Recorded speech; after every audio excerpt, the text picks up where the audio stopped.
Hey, coucou, salut, comment vas-tu? Hein, te souhaite de passer vraiment des moments vibratoires très au top. Hein, parce que ce moment, c'est l'occasion de bénéficier, de profiter de cette dynamique planétaire de l'entrée dans l'ère du Verseau, hein. L'ère du Verseau, comme je te l'avais déjà partagé, qui a eu lieu au solstice d'hiver, c'est là où les énergies de la Terre sont en train de se renouveler totalement.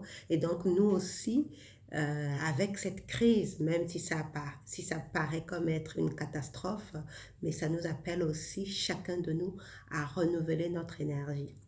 Donc, je te souhaite vraiment d'être dans cette dynamique de renouvellement et surtout de purification, hein.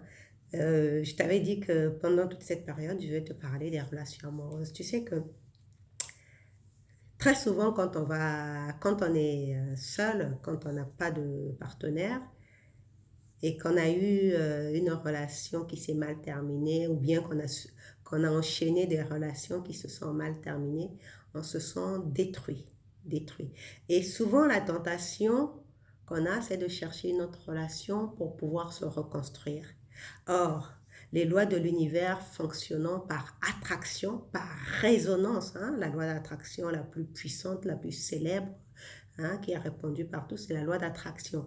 Mais c'est une loi que beaucoup de gens ne savent pas mettre en pratique et qui accusent de ne pas fonctionner. Pourtant, elle fonctionne tout le temps, tout le temps, tout le temps. Sauf que on ne s'en rend pas compte. On est, on est comme des messieurs Jourdain, hein, dans le bourgeois gentilhomme, hein, qui faisaient de la prose sans se rendre compte qu'ils faisaient de la prose. Et nous aussi, en matière de loi d'attraction, nous attirons des situations, nous attirons des choses en fonction de nos vibrations. Mais nous ne nous rendons pas compte. Nous créons par défaut. Nous utilisons la loi d'attraction par défaut. Étant donné que nous sommes distraits, complètement distraits, nous laissons nos pensées vagabonder et souvent nous les laissons vagabonder dans des horizons brumeux, nuageux. Et ce qui fait que par résonance, nous avons aussi des situations brumeuses, scabreuses qui nous tombent dessus et on punit le mauvais sort, enfin on se plaint du mauvais sort qui s'acharne, mais ça n'a rien à voir, c'est tout simplement nos vibrations qui ne sont pas alignées à la source. Donc c'est pour ça que je te dis que je te souhaite vraiment d'être dans de bonnes vibrations parce que ce sont ces vibrations en cette période, si tu es célibataire ou même si tu es en couple, hein, cette période de renouvellement des vibrations de la Terre, des énergies de la Terre qui vont t'aider à renouveler. Si tu es si tu es dans une relation qui peut-être n'est pas fonctionnelle et dysfonctionnelle, ben ça va te permettre de renouveler l'énergie qui circule dans ta relation. Parce que souvent, on est dans une relation qui est dysfonctionnelle en apparence, mais qui a une base solide. Or, parfois, pour beaucoup d'entre nous, on commet l'erreur parce que ça ne fonctionne pas de quitter et d'aller chercher une autre personne, alors il suffirait de réparer la relation dans laquelle on est, qui est fondée sur une base solide au départ. C'est juste des incompréhensions, des malentendus avec le temps qui ont fait que ça devient dysfonctionnel. Mais quand on regarde bien, souvent, beaucoup de relations sont fondées sur des bases solides. La base solide, c'est l'amour, hein? L'amour très fort, très profond, mais au fil des années, à cause de l'égoïsme de certains, de chacun dans le couple, ça ne fonctionne plus. Donc, dans ce genre de situation-là, ce qu'on veut, c'est réparer, c'est profiter des vibrations hautes. Hein. Bien sûr, ça se fait en commun, hein. Il faut que l'autre partenaire veuille aussi travailler à réparer cette relation. Sinon, bah, la seule chose à faire, c'est de partir de cette relation parce que on ne peut pas guérir une personne qui ne veut pas se guérir. Hein. Parce que quand l'un des protagonistes dans le couple, l'un des partenaires dans le couple est en train de rentrer dans ce processus de guérison naturellement, ça appelle l'autre aussi à rentrer dans le processus. Mais si l'autre résiste, ben la seule chose qui va se faire, c'est qu'ils vont se séparer. Hein, je l'avais déjà partagé une fois, ils vont se séparer comme l'eau et l'huile, parce que tant que ça bout, tant que le feu, hein, le feu de la passion, ils sont mélangés, ils sont ensemble. Mais l'autre, quand l'autre commence à augmenter ses vibrations, rentrer dans ce travail de guérison pour aller vers la lumière et que l'un résiste, ben, ils se séparent comme l'eau et l'huile. Maintenant, quand tu es célibataire, et que tu as enchaîné des relations dysfonctionnelles, tu te sens détruit. Ben, si tu ne prends pas le temps de te guérir, de travailler, de faire un travail de guérison sur toi-même, la tentation, ce serait d'aller avec quelqu'un, mais même pas la tentation, tu vas, en vertu de la loi de l'attraction, de la loi de la résonance, ton énergie va résonner avec une personne qui elle-même sera aussi détruite. Et donc, ces deux personnes vont se retrouver ensemble. Et qu'est-ce que ça va faire? Ben, ça va créer une relation destructive quand on n'y prend pas garde. Hein, je dis bien quand on n'y prend pas garde. Et bien souvent, c'est ce qui se passe. On se détruit mutuellement en se flanquant tous les reproches, toutes les accusations quand on est dans ce genre de relation où chacun étant détruit en rentrant dans la relation n'a pas pu se reconstruire, croyant qu'il allait reconstruire la relation avec le partenaire qui est rentré dans sa vie, ben, il se retrouve bien au contraire à tenter à se piquer de l'énergie l'un vers l'un de l'autre, hein, parce que comme je le dis toujours, ce sont des jeux d'énergie. L'amour, hein, les relations aussi bien amoureuses ou les relations interpersonnelles, ce sont tout simplement des jeux d'énergie. Comme je l'ai souvent dit, je prends toujours l'exemple de deux coupes. Deux coupes, à la base, selon la personnalité de chacun. Donc, prenons l'exemple de deux personnes détruites par leur relation antérieure. Donc, ce sont deux personnes qui ont deux coupes à demi pleines. Elles ne sont pas pleines, leur coupe, puisqu'elles cherchent à se guérir, à se reconstruire en allant chercher du réconfort ailleurs, donc à l'extérieur, au lieu de travailler leur monde intérieur, elles vont chercher la guérison de l'extérieur. Donc, ce sont deux coupes qui ne sont pas pleines.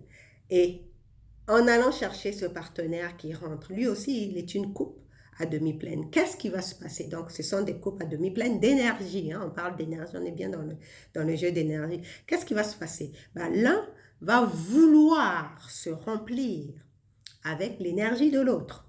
Donc, aspirer, c'est là où on parle de relation de codépendance. C'est là où intervient la dépendance. Donc, il va vouloir se remplir avec l'énergie de l'autre, donc vider sa coupe. Et qu'est-ce qui va se passer? Ben, la personne qui voit que sa coupe s'est vidée va vouloir la récupérer, va vouloir récupérer son énergie à l'autre coupe qui a vidé son énergie. C'est ça qui fait des crises, c'est ça qui fait les conflits. Tous les conflits qui existent dans les couples, dans les relations, ne viennent que du fait que l'un des protagonistes, l'un des partenaires s'est senti vidé et veut juste récupérer un bout de son énergie que le partenaire lui a piqué quand ils sont rentrés dans la relation. Et ça se manifeste comment? Bah, ça se manifeste par des crises de jalousie. Hein? Pourquoi une femme va piquer des crises de jalousie à son mari quand au début ça allait bien, le mari était toujours là, le partenaire était toujours présent, maintenant il va par la suite aller chercher d'autres femmes. Ce qui s'est passé, c'est que cet homme, hein, prenons le cas des hommes volailles, cet homme qui était détruit par une relation antérieure dans sa coupe était devenu à demi pleine. Donc, il a trouvé une femme qui, elle aussi, était peut-être désespérée dans une autre, détruite par des relations antérieures. Sa coupe était à moitié pleine.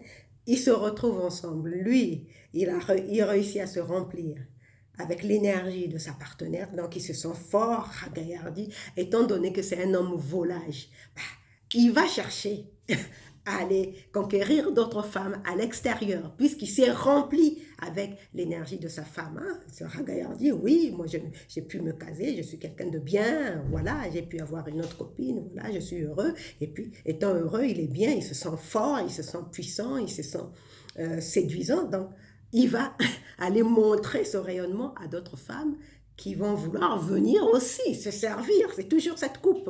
Donc sa coupe est pleine, il va, au lieu de redonner à sa partenaire qui l'a aidé à remplir cette coupe, comme ça il va encore faire déborder. Non, non, lui il va aller chercher à vider ça ailleurs. Cette femme, qu'est-ce qu'elle va faire? Elle va faire des crises de jalousie.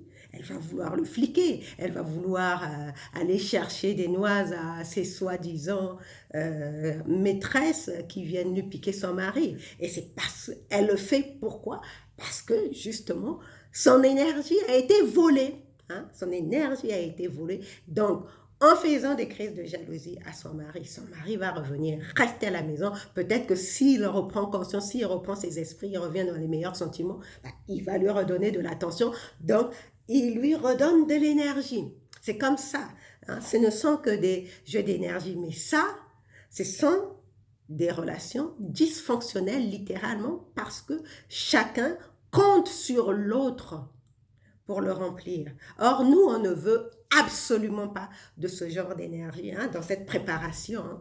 Comme j'ai dit, une relation amoureuse qui fonctionne, qui t'amène à la croissance, à t'enrichir personnellement, c'est une relation amoureuse où chaque partenaire vient dans la relation, non pas pour prendre à l'autre son énergie, c'est ça, hein, on parle toujours des jeux d'énergie, non pas pour prendre à l'autre, même pour voler à l'autre, littéralement, hein, parce que c'est ça. Hein. Moi, c'est comme ça que je l'ai vécu dans mes 2 dernières relations. J'ai vécu, pour moi, ces personnes sont vraiment venues me voler mon énergie, surtout la dernière. La dernière relation, c'était vrai, elle était vraiment vampirisante. Hein, je l'ai vécu comme ça, comme du vampirisme énergétique, parce qu'avant que je rencontre cet homme, j'étais débordante de vitalité, j'étais débordante de joie. Mais sauf que, hein, comme on dit toujours, hein, l'autre est un messager. Hein, il ne faut pas tuer le messager, c'est pour cela que loin de moi l'idée de critiquer cette personne. L'autre n'est qu'un messager pour te rappeler ce qui manque encore, ce qu'il y a encore à travailler en toi. Donc, quand je me suis en relation avec cet homme, je me sens vampirisée. Ben, lui, de son côté, peut-être qu'il se sentait beaucoup plus ragaillardi, mais en tout cas, moi, de mon côté, je me sentais vampirisée. Je sentais que cet homme m'avait volé mon énergie parce que quand tu n'étais pas là, je me sentais, mais physiquement, hein, c'était pas que psychologiquement. Psychologiquement, je travaillais à garder, à ne pas perdre le cap. Mais physiquement, je me sentais fatiguée. Littéralement, j'étais fatiguée. Donc, cette personne me volait mon énergie. Et donc, mais qu'est-ce que je faisais naturellement? Qu'est-ce que je faisais dans ce... Ben, je me plaignais qu'il ne venait pas me voir. Je me plaignais qu'il ne faisait pas attention à moi. Tu vois, c'est ça, c'est comme ça que ça se manifeste, le vol d'énergie. Donc, nous, on ne veut absolument pas dans, hein, dans ces masses solo, dans ces partages que je te fais, nous, on ne veut absolument pas nous retrouver dans ce genre de relation où on a affaire à quelqu'un qui vient prendre notre énergie. Non, nous, on veut être déjà une coupe débordante parce que nous avons fait ce travail de radiance, parce que c'est littéralement de rayonner, hein, quand on travaille sur soi, quand on fait, comme je te le disais, hein, pour rayonner, pour se sentir vibrer, pour vibrer dans les énergies hautes, bah, c'est la méditation, c'est la prière, c'est les affirmations positives, c'est la nourriture saine, c'est faire de l'exercice, c'est tout ça qui te permet de vibrer dans des fréquences hautes. Mais donc, quand tu es dans ces fréquences élevées, ben forcément, en vertu, ce que tu veux, c'est que en vertu de la loi d'attraction, ben, tu attires aussi une personne qui est dans des fréquences élevées. Et qu'est-ce qui se passe à ce moment-là? Ben, comme 2 coupes, justement, comme 2 coupes qui sont pleines, ben, vous allez faire comme, tu sais, dans les mariages, on fait des coupes de champagne, de pyramide, on fait une pyramide de coupes de champagne. Donc, on remplit la première coupe en haut et qui déborde sur toutes les autres coupes. Hein. C'est comme ça qu'on veut être. Nous, on veut être deux coupes pleines qui vont déborder sur une plus grande coupe, sur une beaucoup plus grande coupe qu'on appelle la relation. Donc, la relation épanouissante, la relation enrichissante, c'est littéralement ça, puisque notre relation est enrichie d'une énergie créatrice, d'une énergie dynamique, d'une énergie qui nous pousse à créer ensemble, à entreprendre ensemble. Non seulement on entreprend ensemble notre relation, notre vie de couple, mais au-delà de notre vie de couple, tu verras que les couples qui fonctionnent vraiment, qui sont en osmose, qui sont en harmonie, bah, ils sont tellement bien ensemble qu'ils ont envie de créer des choses ensemble. Et souvent, ils vont créer certainement une entreprise ensemble, ou bien ils vont créer des projets au-delà. Hein. On parle beaucoup en ce moment de Melinda et Bill Gates. Bah, justement, certainement leur couple est fonctionnel à la base. Ils vivent en harmonie. Et c'est comme ça qu'ils ont créé des fondations, hein, cette fameuse fondation dans le monde entier. Donc, tu vois, les couples fonctionnels, au-delà de leur relation amoureuse, ont envie de donner au monde.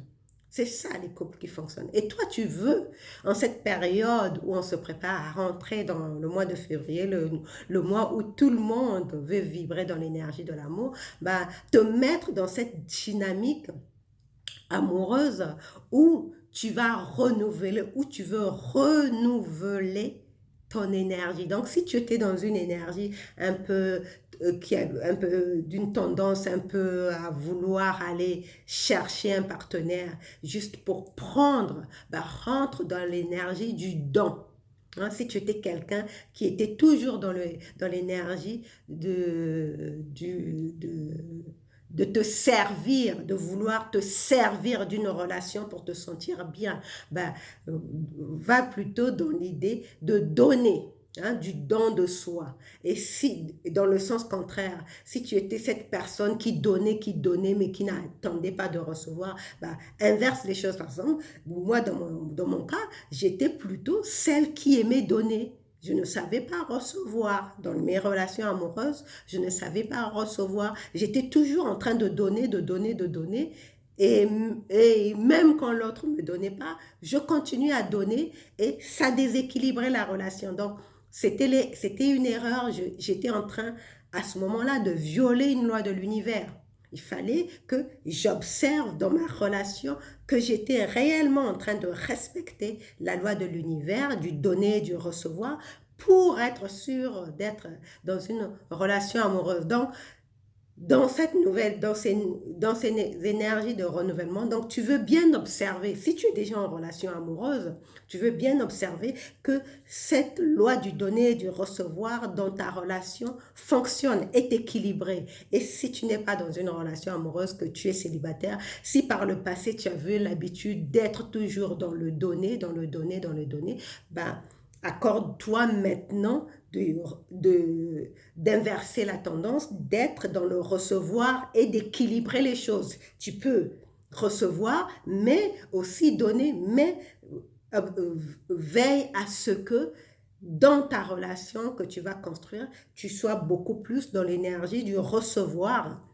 hein, de façon à équilibrer les choses. Et si tu étais comme moi, si tu es quelqu'un qui était toujours dans le recevoir, tu recevais, tu attendais toujours de recevoir et que tu ne donnais jamais, voilà, et que tu ne donnais jamais, que tu attendais toujours de recevoir de l'autre, ben maintenant, rentre dans l'énergie du don, comme ça, tu vas pouvoir équilibrer les choses. D'ailleurs, chaque relation précédente te donne toujours une information sur ton mode de fonctionnement relationnel, hein, sur ta façon.